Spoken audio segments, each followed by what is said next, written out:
Who wants the last dumpling? Oh, me. Penny, a moment. We just had Thai food, and in that culture, the last morsel is called the Grangjai piece, and it is reserved for the most important and valued member of the group. From 2007 to 2019, The Big Bang Theory turned geeky quirks and roommate drama into TV gold. But off-camera, the sitcom's story ran even stranger than what we saw each Thursday night. Get ready for 12 eye-opening behind-the-scenes secrets, counting down to the most surprising of all. Number 1. The cast took a voluntary pay cut. Let's go back to the closing chapters of TV's most beloved geeky sitcom. When The Big Bang Theory geared up for its 12th and final season in 2018, 5 original stars, Jim Parsons, Johnny Galecki, Kaley Cuoco, Simon Helberg, and Kunal Nayyar, made a move rarely seen in Hollywood. Each agreed to a significant pay cut, bringing their enormous per-episode earnings down so that co-stars Mayim Bialik and Melissa Rauch could enjoy salary parity. This wasn't just a business decision, it was a bold statement of solidarity. In an industry often defined by contracts and egos, the gesture cemented the cast's off-screen bond, proving the quirky on-screen friendships reflected true camaraderie.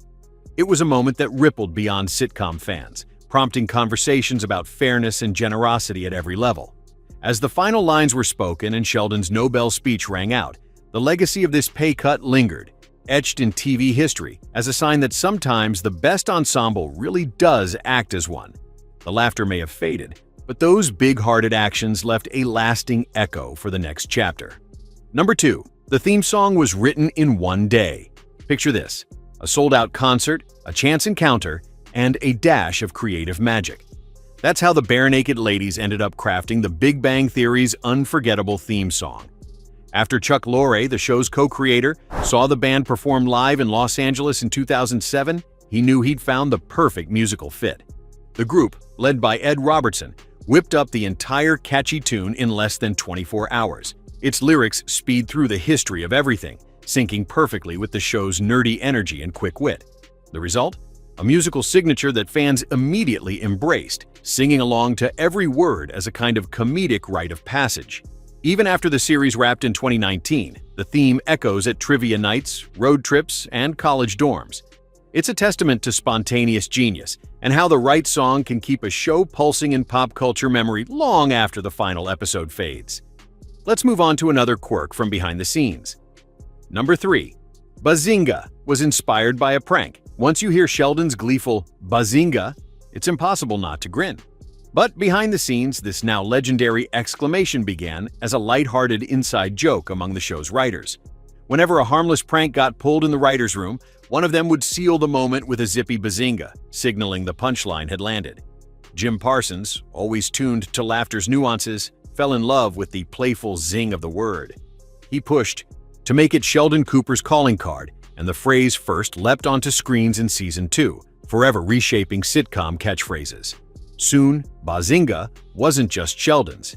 It was everywhere, splashed across t-shirts, coffee mugs, and even lunchboxes sold worldwide. It's a testament to how an offhand quip backstage turned into a cultural touchstone, radiating from Warner Brothers studio lots to living rooms across the globe. Sometimes it only takes a single word to spark a phenomenon and connect millions in on the joke. And with every Bazinga, you can feel the joy of invention, still echoing through the show's reruns. Number 4. Raj wasn't supposed to be mute around women. Maybe you remember the tension every time Raj tried to speak to Penny and nothing came out. That silence was never meant to stick around long. Originally, the writers penciled in Raj's inability to talk to women as a light, passing joke for Season 1. But the moment it landed, they realized this nervous, selective mutism opened doors for physical comedy and running bits no one saw coming. Kunal Nayyar, who played Raj, embraced the challenge. Suddenly, scenes with Raj became minefields of elaborate hand gestures, frantic texting, and desperate looks to Howard for translations. By 2008, audiences were giggling over Raj's elaborate pantomimes and the running joke that only a few sips of alcohol turned him into the life of the party. For the writers, what started as a minor quirk reshaped entire storylines, tying together punchlines, misunderstandings, and heartfelt moments for nearly a decade. Next time you hear silence in a sitcom, remember, what's unsaid can become the heartbeat of a character's journey. Number 5. Kaley Cuoco and Johnny Galecki dated in secret. Imagine all the lingering glances and subtle smiles between Penny and Leonard. Now picture that electricity coming straight from real life. Kaley Cuoco and Johnny Galecki, the faces of television's favorite not-quite-nerd couple, actually dated in secret during the earliest seasons of The Big Bang Theory. For 2 years, starting in 2007 when the show premiered on CBS, the duo managed to keep their romance hidden not only from the tabloids, but also from their own castmates. Nobody on set suspected a thing until after the couple broke up, finally letting the secret slip. That genuine undercover affection only fueled the on-screen spark viewers argued over for years.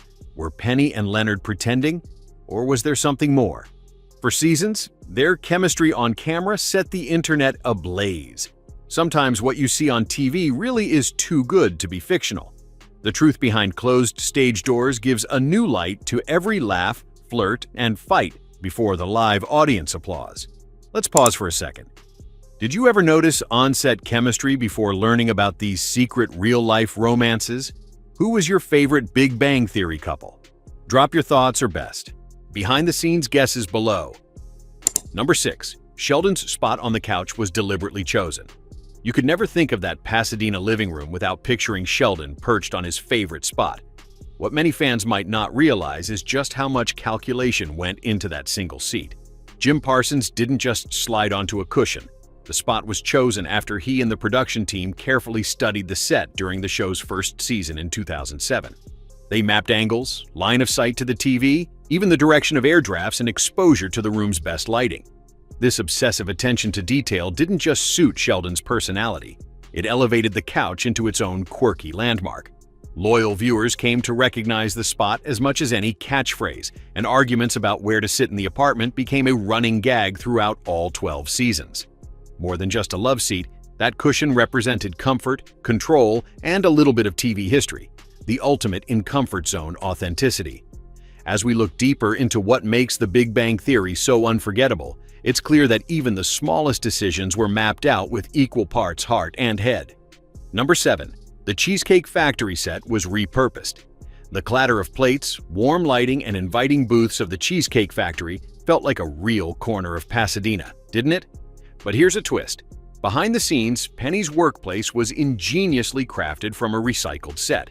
It first appeared as Charlie Harper's living room in 2.5 Men, another hit from creator Chuck Lorre.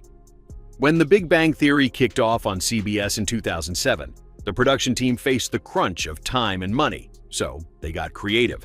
By transforming Charlie's Malibu digs into the Cheesecake Factory, they saved both precious hours and budget. Most viewers never realized their favorite physicists were eating burgers where Charlie once strummed his piano.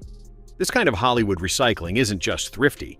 It's a wink from the studio to those in the know, showing how the worlds of sitcoms can blend in ways most fans never imagine. Next time you picture Penny taking an order, you might just see echoes of Charlie leaving his footprints on the same soundstage. Number 8. Soft Kitty is a real children's song. There's a gentle hush that settles over the living room whenever Sheldon asks for his favorite lullaby. Soft Kitty wasn't dreamed up in a Hollywood writer's room. It started life as an Australian children's tune called Warm Kitty. The story goes that show creator Chuck Lorre tracked down the original song's rights, so it could become Sheldon's quirky comfort anthem. That sleepy melody, first sung by Mary Cooper in Season 1, soon echoed far beyond Pasadena. Fans from Brazil to Germany uploaded their own versions to YouTube, turning a simple TV moment into an international sing-along. The lines, "Soft kitty, warm kitty, little ball of fur," became shorthand for cozy, for childhood, for a moment of safety in the chaos. On set, the lullaby brought cast and crew together too, a softer side to the science and sarcasm. As the opening notes drift through your mind, you can't help but recall the warmth of someone caring, right when it was needed most. Next, we'll dig into another secret hiding in plain sight. Number 9. Mayim Bialik really has a PhD. Long before she joined the quirky crew of The Big Bang Theory, Mayim Bialik earned serious academic credentials, an honest-to-goodness PhD in neuroscience from UCLA. When she stepped into Amy Farrah Fowler's shoes in Season 3, it wasn't just acting. The producers recognized her expertise and often asked her to fact-check the technical jargon scattered throughout Amy's scenes. This added a rare layer of authenticity to the neurobiological debates and neuroscience references sprinkled across the show's scripts. Fans started to notice how Amy's lines just seemed sharper, more believable, carrying the authority of someone who truly understood what she was talking about. It wasn't all Hollywood magic. Instead, real science lived at the heart of the comedy, thanks to Mayim's dual identity as actor and scientist. In a landscape crowded with sitcom stereotypes, Amy Farrah Fowler became a beacon of brainy representation, drawing on genuine smarts and real-life academic grit. The applause wasn't just for the punchlines, but for elevating the entire tone of geek culture on primetime TV. Up next, let's peel back even more layers of Big Bang trivia you never saw coming. Number 10. The broken elevator was a writing workaround. That silent, broken elevator in Leonard and Sheldon's building was more than a background joke. For 12 seasons of The Big Bang Theory, that out-of-order sign became a running gag, etched in the memories of fans and instantly recognizable to anyone who tuned in on CBS after 2007. But here's what most viewers never realized. The elevator's perpetual disrepair was a clever writing tool. The show's writers leaned on those 4 flights of stairs as a built-in stage for long, meandering conversations, giving characters time to debate string theory, Star Wars, or their latest romantic disasters. The forced march up and down those steps became an iconic part of the show's rhythm and charm. But when the elevator was finally fixed during the finale in 2019, it wasn't just a sight gag. The moment signaled something deeper. An era had officially ended, one last trip around the halls before everyone moved on. Suddenly, even a broken elevator could tug at your heartstrings, marking the close of a sitcom chapter you might not have wanted to end. Number 11. Howard's mom only appears as a voice. The booming shouts of Mrs. Wolowitz made any scene with Howard instantly unforgettable, even though audiences never saw her on screen.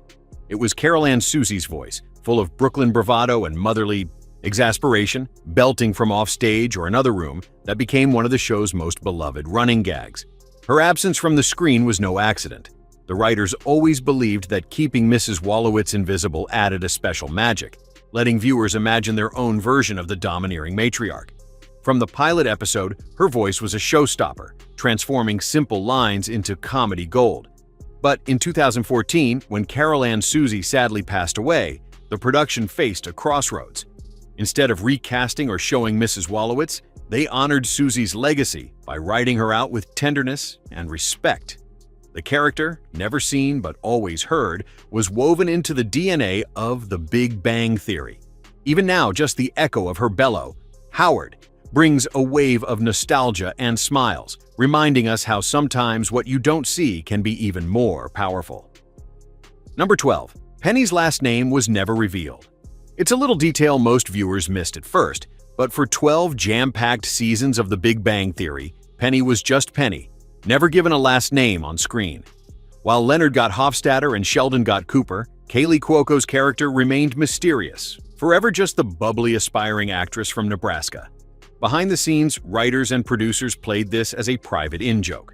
Early drafts floated last names, but nothing felt right, so they simply let the enigma linger. The show's creators eventually admitted that they could never agree on what felt right for Penny. And as the fan base grew, so did the theories. Was she a Behringer? A Johnson?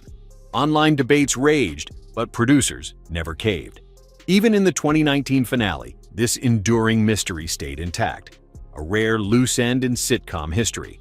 It's a quirk the show embraced, reminding us that some secrets, the silly and the small, are half the fun of TV fandom. As the bright apartment lights fade, Penny's last name lives on, a trivia night stumper for years to come.